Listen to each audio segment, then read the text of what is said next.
Tänan, härra juhataja, lugupeetud ettekandjad, head rahvaesindajad. Eesti vajab igat last.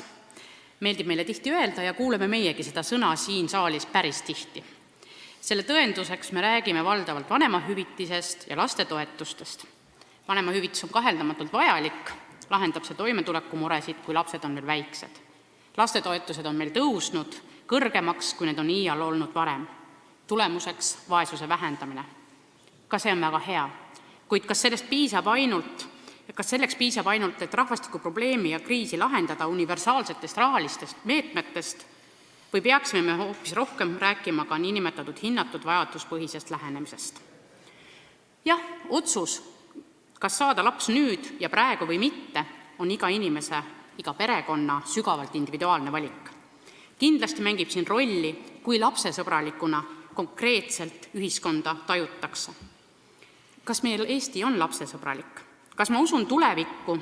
Kas ma usun abi saamisesse lähedaste, perekonna, omavalitsuse ja riigi poolt, kui ma olen tõelises hädas ja enam oma jõududega toime ei tule? Kuidas suhtub riik lastesse? Kas Eesti on turvaline elupaik? Kas pere suudab oma lapse või lapsed suureks kasvatada? Kas kodu lähedal on lasteaed, kool, edasiõppimise võimalused, lapse töökoht tulevikus, kas tal on võimalik eluaset hankida, kas need teenused on peredele lähedal või kaugel?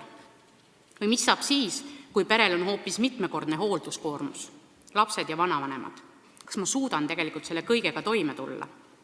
Ja kas see keskkond, kus me elame, toetab laste saamist või hoopis pärsib? Loetelu oli pikk. Jah, iga väiksemgi detail võib saada määravaks ja seda detailide puslet on vaja näha suures pildis ja tervikuna, et lapsed sünniks.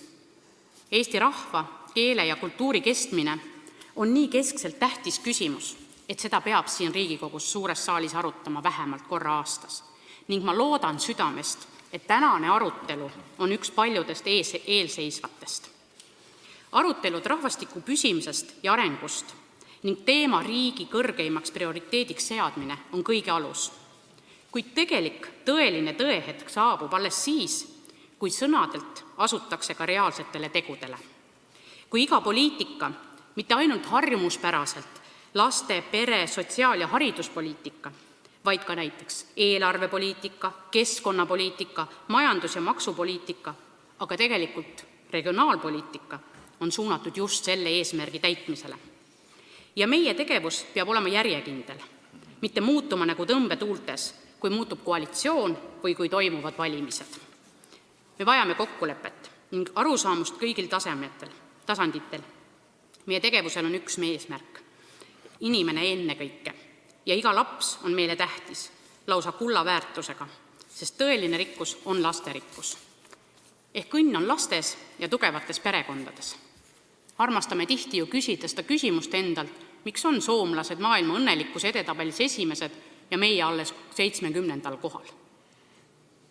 Inimese teeb vabaks ja õnnelikuks see, kui meil on turvatunne, usk tulevikku ja oma riiki ja lõpliku õnne toovad siis ka perre lapsed.